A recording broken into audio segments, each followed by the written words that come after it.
who inspired me a lot was Eddie Van Halen. You know, not as just a guitar player, just as a human being, as just the way he was to other people. We grew up in Pasadena. That's the shadow of Van Halen. And actually, I think Chris lent Eddie some of his cabinets and stuff for some of the earlier shows they did at the Pasadena Civic. Chris and Eddie were like this in the early days. I can remember numerous times going to the Pasadena Civic, and this is just before the Van Halens got their record contract. And you'd see the stage set up. Half the equipment that Eddie was using was Chris's. There's a club called the Starwood, and it was big in the late 70s. It lasted till about 78 or 9. I played there a few times. Van Halen played there all the time. And Ed would borrow some of my equipment to play. And I didn't the guy that tuned his guitars, I just go help move equipment. You know, I was a roadie. They used to, you know, trade gear back and forth with the bigger shows because they didn't have the money to own all their own gear. I grew up in Pasadena, he grew up in Burbank. It's really close to each other. There was always a rival between Van Halen and Quiet Riot.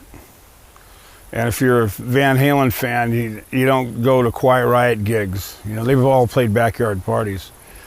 And if I was caught going to a Quiet Riot gig, they'd have kicked my ass next time they saw me at a Van Halen gig. It's just, there's a big rival between them, you know. Chris had the right guitar that just had just the right sound that Eddie needed. I had crashed a motorcycle, ended up in the hospital. And I was laid up in the hospital. He came in and asked if he could borrow my guitar on his album. I said, yeah, just go by and tell my mom. I said, you can borrow it. He went over and picked it up. This is Chris Holmes' original 1975, late 75 Ibanez Destroyer, one of the first ones off the boat from Japan.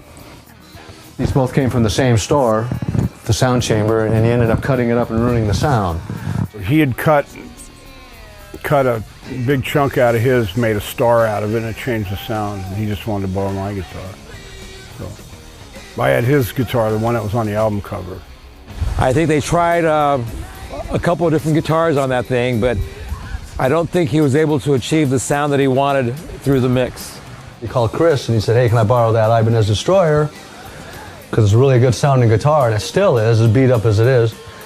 And Chris said, okay, but you got to give me a guitar to replace it. So Chris got to take a loan of that guitar. So Edward used this guitar on Women and Children First. They had just that right raunch to get it, just that right raunchy crunch, and there it is. We all hear it, it's on the album, we know it.